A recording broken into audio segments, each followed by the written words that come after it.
ഏറ്റവും അധികം പ്രശ്നം ഉണ്ടാകുന്ന കാര്യം ഞാൻ പറഞ്ഞുതരാം. ഏറ്റവും അധികം പ്രശ്നം ഉണ്ടാകുന്ന ഒരു SSLC കഴിഞ്ഞ ആളുകൾ ഇവിടെ ഉണ്ടാവും, +2 അവരോട് എനിക്ക് പറയാനുള്ളത്, നിങ്ങളെ മാതാപിതാക്കൾക്ക് നിങ്ങളെ പറ്റിയുള്ള ഏറ്റവും വലിയ ബേജാറ്, കാരണം എന്നോടൊക്കെ എത്രയോ രക്ഷിതാക്കന്മാർ സംസാരിക്കണം, ഞാൻ പറയാം ഏറ്റവും വലിയ ബേജാറ് എന്ത് വിഷയത്തിലാണെങ്കിൽ, നേരത്തെ ഇവിടെ സൂചിപ്പിച്ച പോലെ തന്നെ സ്കൂളിലുള്ള ആൺകുട്ടികളും പെൺകുട്ടികളും തമ്മിൽ എന്തെങ്കിലും അഫയറുകൾ, പ്രേമം, അവിഹിത ബന്ധം ഉണ്ടാകുമോ എന്നതാണ് ഏറ്റവും വലിയ പേടി. ഏറ്റവും വലിയ പേടി അതാണ്, ഏറ്റവും വലിയ പേടി. ആ പേടി നിങ്ങൾ എന്ത് ചെയ്യണം, പരിഹരിക്കണം. കാരണം ആ വിഷയത്തിൽ ഇന്റെ കാര്യത്തിൽ ഉമ്മക്കൊരു ബേജാറും വേണ്ട എന്നെന്ത് ചെയ്യണം, വാപ്പനും ഇമ്മനെയും ബോധ്യപ്പെടുത്തണം. അതിനെന്താ വേണ്ടത്, ആദ്യം നമ്മളത്തെ അങ്ങനത്തെ ഒരു സ്വഭാവം ഉണ്ടാവാൻ പാടില്ല. പിന്നെ നമ്മൾ എന്ത് ചെയ്യണം, ഇപ്പൊ നോക്ക്, നിങ്ങൾ വീട്ടിൽ ചെന്നാൽ നിങ്ങൾ ക്ലാസ്സിലെ പെൺകുട്ടികൾ നിങ്ങൾക്ക് ഇങ്ങനെ വിളിക്കുക, ഫോണിൽ ആൺകുട്ടികൾ ഇങ്ങനെ വിളിക്കുക. അപ്പൊ നിരന്തരം വിളിക്കും സംസാരിക്കും ചെയ്യുമ്പോൾ ഒന്നും ഉണ്ടാവില്ല. പക്ഷെ വാപ്പക്കും വെക്കും തോന്നി എന്തപ്പോ ഇവൻ എങ്ങനെ വിളിക്കാൻ, അല്ലെങ്കിൽ ഇവിടെ എങ്ങനെ വിളിക്കാൻ, അതൊരു സംശയമായി രൂപപ്പെട്ടു വരും. സ്വാഭാവികമായും പിന്നെ നിങ്ങൾ എപ്പോഴും സംശയത്തോടെ വീക്ഷിക്കുള്ളൂ. നിങ്ങളെ ബാഗ് പരിശോധിക്കും, നിങ്ങളെ ഫോൺ പരിശോധിക്കും, നിങ്ങൾ എപ്പോഴും സംശയമായിരിക്കും. ഈ സംശയം നീങ്ങിക്കിട്ടിയാൽ നമുക്ക് ഏറ്റവും നല്ല സന്തോഷത്തോടെ ജീവിക്കാൻ പറ്റും.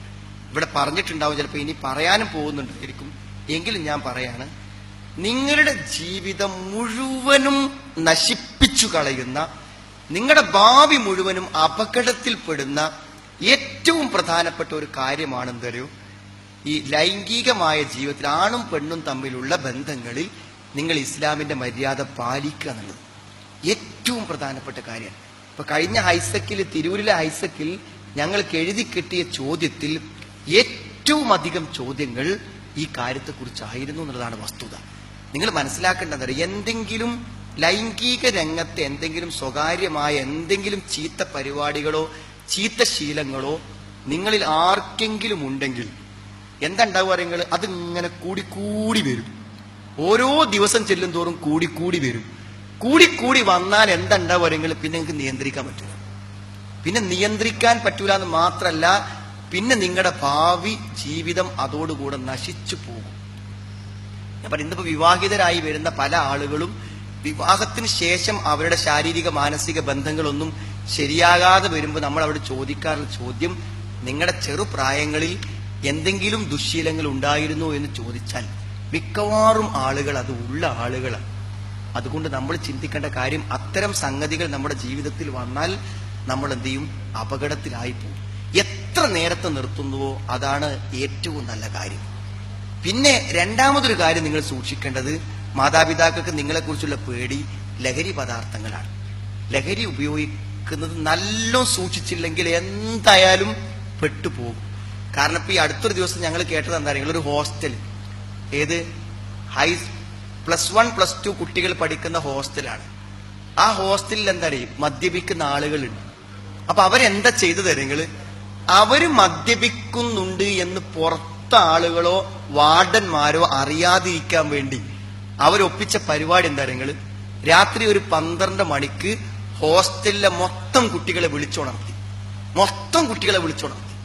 വിളിച്ചുണർത്തിട്ട് എന്ത് വെച്ചാൽ എല്ലാവർക്കും അവരെന്ത് ചെയ്തു വെച്ചാൽ ഒരു സ്പൂൺ, അതിന്റെ കോർക്കിൽ ഒരു സ്പൂൺ മദ്യം എല്ലാരെയും നിർബന്ധിച്ചു കുടിപ്പിച്ചു. എന്തിനാ കുടിപ്പിച്ചു തരങ്ങള്, വല്ല കംപ്ലൈന്റും ഇനി പുറത്തു പോയി പറഞ്ഞാൽ നീയും കുടിച്ചു എന്ന് ഞങ്ങൾ പറയും. അതിനാണ് അവർ കുടിപ്പിച്ചത്. അപ്പൊ നിങ്ങൾ ആലോചിച്ച് നോക്കും, നിങ്ങൾ അത് എന്നോട് പറയുന്നത് ആരാച്ചാൽ ഒരു കുട്ടിന്റെ രക്ഷിതാവാണ് എന്നോട് പറയുന്നത്, ഇങ്ങനെ സംഭവം നടന്നു, ഞങ്ങളുടെ നഗരത്തിലാണ് അത് നടന്നത്. അപ്പൊ നിങ്ങൾ ആലോചിച്ച് നോക്കും, നിങ്ങൾ അങ്ങനത്തെ ഒരു ഹോസ്റ്റലിൽ ചെന്ന് പെട്ടാൽ എന്തായിരിക്കും അവസ്ഥ. മദ്യപാനത്തിലേക്കും ലഹരിയിലേക്കും എത്തിക്കുന്നതിന്റെ ഒന്നാമത്തെ സ്റ്റെപ്പ് പുകവലിയാണ്. പുകവലിക്കുന്ന ആരെങ്കിലും നമ്മുടെ കൂട്ടത്തിലുണ്ടെങ്കിൽ അതിന്റെ അടുത്ത സ്റ്റെപ്പ് അതാണ് സംഭവിക്കുക. കാരണം പുകവലിക്കൊരു അഡിക്ഷൻ ഉണ്ട്. കാരണം പുകവലിക്കുന്ന ഒരാൾക്ക് പിന്നെ സ്മോക്ക് ചെയ്യാൻ സമയം കിട്ടിയില്ലെങ്കിൽ അയാൾ ആകെ വിഷമത്തിലാകും. എവിടെയെങ്കിലും പോയിരുന്നായിട്ട് എന്ത് ചെയ്യും, പുകവലിക്കും. ഏതെങ്കിലും ബാത്റൂമിലോ അല്ലെങ്കിൽ എവിടെയെങ്കിലും ബസ് സ്റ്റോപ്പിലോ ബസ് സ്റ്റാൻഡിലോ ഏതെങ്കിലും പോയിന്റെ വക്കിലോ എവിടെയെങ്കിലും പോയിട്ട് അയാൾ പുകവലിക്കും. കാരണം അതിങ്ങനെ സഹിക്കാൻ പറ്റൂല. കാരണം ഏതൊരു ലഹരിക്കും അഡിക്ഷൻ ഉണ്ട്, അടിമത്തമുണ്ട്. അത് ഇങ്ങനെ പുരോഗമിച്ചു വരുമ്പോൾ എന്താ അറിയോ, പലതും മദ്യമല്ലാത്ത ലഹരിയുള്ള കഞ്ചാവ് പോലുള്ള സാധനങ്ങളൊക്കെ അധിക ആളുകളും എന്ത് ചെയ്യും, സ്മോക്കിങ്ങിന്റെ കൂടെയാണ് അത് ഉപയോഗിക്കുക. ഇപ്പൊ ഞങ്ങള് മദ്യപാനികളെ ചികിത്സിക്കുന്ന സ്ഥലത്ത് പോലും അത് ഉപയോഗിക്കുന്ന ആളുകളെ എടുക്കൂല. കാരണം കഞ്ചാവൊക്കെ ഉപയോഗിക്കുന്ന ആളുകളെ പിന്നെ നന്നാക്കാൻ ശ്രമിക്കേണ്ടതാണ്. ഞങ്ങൾ ഡി അഡിക്ഷൻ സെന്ററിൽ പോലും ഉള്ള നിയമം അവരെ നിങ്ങൾ ഇവിടെ കൊണ്ടുവരേണ്ടതാണ്. കാരണം അത്രയും അപകടകാരിയാണ് അതൊക്കെ. മദ്യം കുടിക്കുന്നതിനേക്കാൾ അപകടകാരികളാണ്. അതുകൊണ്ട് ഇത്തരം തിന്മകൾ നമ്മളിലേക്ക് വരുന്നതിനെ കുറിച്ച് നമ്മൾ നല്ല ജാഗ്രത പാലിക്കണം.